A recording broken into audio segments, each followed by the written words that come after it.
Okay, so let's talk about where are we right now. This looks like a brand new, amazing neighborhood. Houses, I'm seeing some new stuff built. So tell me where we are. Okay. So we're in Windsong Ranch in Prosper, Texas. Now this side of the community looks new, and that's because of all the development happening on this phase, but actually on the front phase is almost close to 10 years old now. But back then it was very unknown. Prosper was basically nothing at that time. And this backside now you can see like we've got a whole row of model homes here. They're building a second amenity center right here across the street, and they're building out all the backside of Windsong Ranch now, which actually in the backside too over here, they will be building a middle school and a high school within the community, and it already has 3 elementary schools situated inside the community on top of that. Now, what is it about this area that's becoming so desirable right now? Well, I think schools is probably big on the list. Okay. Prosper has some of the top rated schools in the state of Texas. So, and you don't have to pay for that. So it's part of your taxes, right? So I say you don't have to pay for it, but it's part of the taxes, of course. But also the sense of community, I think. When you come in here, you've got everything that you need. Not that you want to be a hermit, but sometimes people like that. They have at the first amenity center, they've got a coffee shop, pastry center, event space, swimming pools, lap pools. The Blue Lagoon, that's been a big focus here too, is they have a 5-acre Blue Lagoon, crystal clear. It looks like you're at the Bahamas. They brought in white sandy or white sand, so you have like white sandy beaches, and so it gives people that sense of a vacation every single weekend when they're here.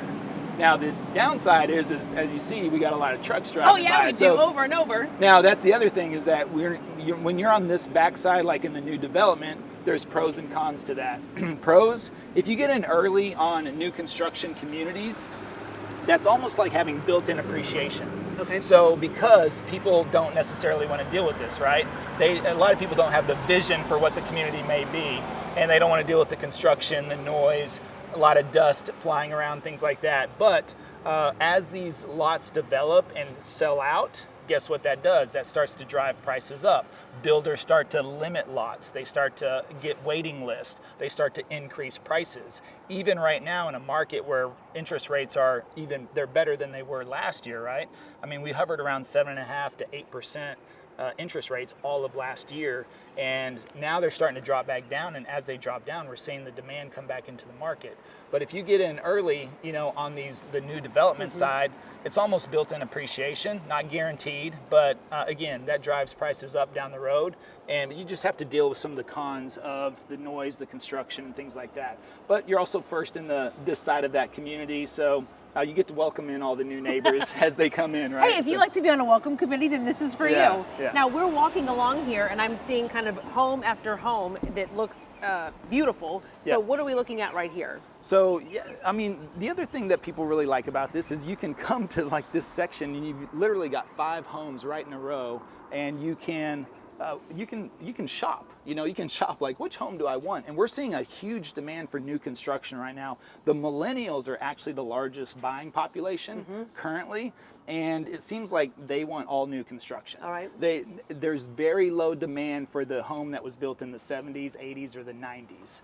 Now you are seeing some, we were just talking about older communities in Dallas, the 100-year-old homes, the historic homes. There's always going to be a demand for those, but whenever you get up here, it's like people are not necessarily interested in a 10-year or 15-year-old home. It just feels a little used to them as to where that was a little bit more in demand. So the phone calls we're getting right now are for this. And when you can come to a community like this and literally walk down the sidewalk and look at 5 or 6 different models, 5 or 6 different price ranges, 5 or 6 different options as far as packages and incentives and things like that, I think that's what people are really looking for right now, is that the choices.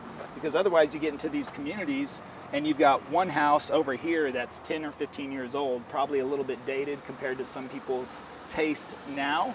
And so they're like, okay, and then they got to run all over town. I mean, this is also efficient, right? You come in here and you're like, okay, I can go see 5 or 6 homes within 2 hours, really, depending on how much you want to talk to the builder, or if you're working with your agent like us, then we'll walk through there and discuss all those different options. And there's a lot to choose from, and this is literally just like I mean, going out shopping for outfits and cars and things like that, you got options and people like those choices. Well, and you mentioned new construction, so I know there is such a high demand. Are you seeing people have to wait for a while, or are these coming up pretty quickly? So it's interesting right now because currently they say anything with less than 6 months of inventory on the market is a seller's market. We're still hovering in Collin County around 2 months of inventory. So that's on paper, that's a seller's market. However, it's really a buyer's market because sellers are willing to negotiate, the builders are willing to negotiate, so you can still work in some additional incentives and things like that, but otherwise you have options here. But yes, these builders like Southgate, for example, down the street, they're holding lots. They're not releasing. So they have a wait list and they're only releasing a couple of lots at a time. And they have to control that too because, you know, they're at risk with interest rates and building and things like that. Of course, we know a couple of years ago, whenever there was extreme housing shortage and everybody was making their move here, we had supply issues, of course, you know, based on what was going on at that time. And so builders had to limit everything because they couldn't even get materials. Right. I mean, wood was astronomical. Yes, exactly. So costs were through the roof. Now all of that's come back down. And yes, we're seeing these builders have some wait list already. We're seeing them increase prices now as well. And we're not seeing really the demand is there. It's on the sidelines, a lot of it, but people are still coming out. And even as the rates just dropped to 6.5%, just that percentage drop from mid-December through January has already caused, you know, demand to come back into the market. It's caused builders to put things back on the waiting list, and it's caused prices to increase. Okay. So, and we just saw prices were increased in December year over year as well. So we're still seeing this. So I know a lot of people are hearing news as far as the market's going to crash, but that's also the same people saying that since 2020. 2020, there was going to be a market crash, 2021, 2022. But, you know, Dallas has been a very insulated market from those crashes. LA, Vegas, Miami, New York, those tend to fluctuate drastically. Austin even. Dallas just stays pretty steady Eddie. Even during 2008, 2009, whenever that was the biggest real estate crash, Dallas wasn't really hit that hard. And if you look at the trends over time, if you hold a home on average from, you know, 3 to 7 years, which is what typically people do, you're going to come out on the upside. I mean, you can look at any 3 to 7 year segment over the last 20, 30 years, and home prices have gone up, appreciation has gone up. If you bought your home and you sell it a few years down the road, you're probably going to be in a good position still. So it just depends, and these areas are now starting to appreciate drastically because there's so much influx from California, New York, Illinois, Washington State. And I just saw a segment on the news the other night that they said over the last 10 years, 5 million people have relocated to Texas. And now they're saying that the Southern Belt, the Sun Belt, its economy is taking over the Northeast, which is the first time in history that, like Texas through Florida, the Sun Belt region is taking over the Northeast, because New York, LA, they've always been the dominant economies of the U.S. And those areas. But now, because of the mass migration, people getting out of those areas, and of course taxes, population, restrictions, taxes, all those types of things are really starting to force a lot of people out, and so that's pushing this demand up. But the good news is you come out here to Prosper, Melissa, Anna, Salina, you can kind of move an extra 5 or 10 minutes out of town and save $50,000 or $100,000 on a house. That's a lot of money. Yeah. And with Frisco, Frisco is really what I would call the new hub of Dallas. So, you know, we've always talked about DFW, or Dallas Fort Worth. People always refer to it as DFW, and I would say it's going to become DFFW, which is Dallas Frisco Fort Worth.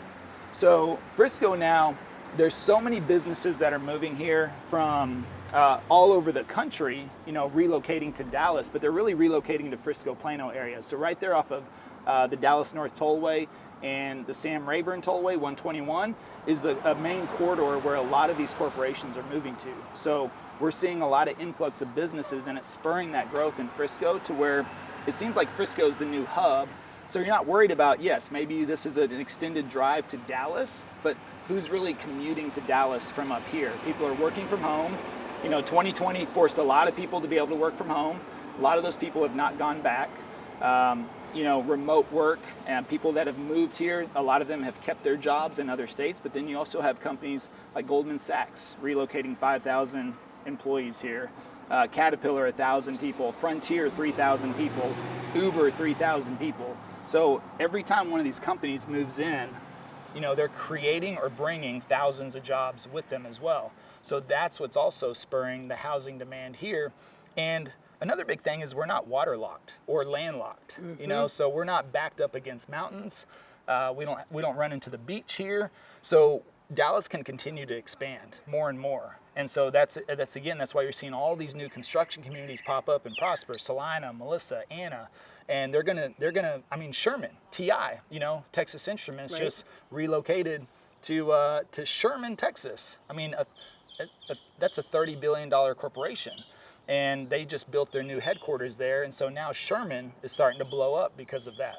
Well, and you know, my first question to you was, I always feel like I was thinking too small, right? I'm thinking of DFW, not DFFW. Right. And going, God, why would you want to do that? But you're saying a lot of people now are cutting out that area. Yeah. They're just staying up north because you've got everything here. Yep.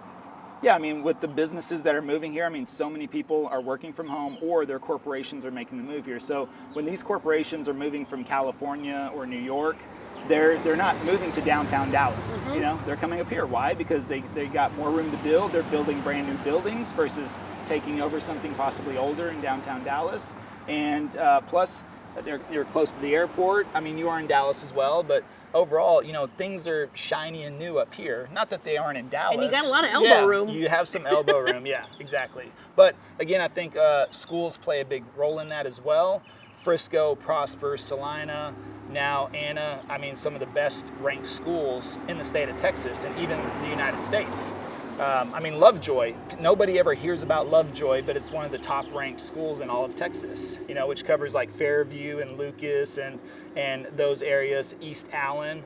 And it's funny because it's just not talked about a lot, but it's even higher ranked than Frisco. Well, you mentioned Sherman a second ago, and when I think of Sherman Denison, I'm going, God, I mean, that just seems like it's so far out, but it almost feels like we're starting to merge the two areas together at some point. Oh, they will. We'll probably be merged with Oklahoma before you know it. So we'll be running. I believe up there. you. Yeah. So we've got a pretty good size YouTube channel, which is where we attract a lot of our business, and we did a live stream. We do a live stream on Tuesday nights where we just get on there live. We talk to people, answer questions, and we get all these questions. And actually, several questions were coming up about Sherman last night. And they're like, "Can you do videos on Sherman? Can you talk about Sherman?" And I was kind of like, I don't know, you know, Sherman, that's kind of, and then Travis, my business partner, was going, you know, that's just right up the road, really, to us. It seems, because I'm a Dallas guy. I've been in Dallas for a very long time. Right. So even myself moving up here, which I do live up here now, of course, because, you know, kid on the way. And wanted some extra space and things like that. But we do so much work up here. So I was commuting from Dallas up here, you know, to make videos, to work with clients. And so it was kind of like, well, I mean, our channel is called Living in Dallas, Texas, but yet 99% of our clients want to live up here. So they would call us, and we'd be like, hey, you want to move to Dallas? Well, no, actually, I want to move to Frisco or Prosper or Salina.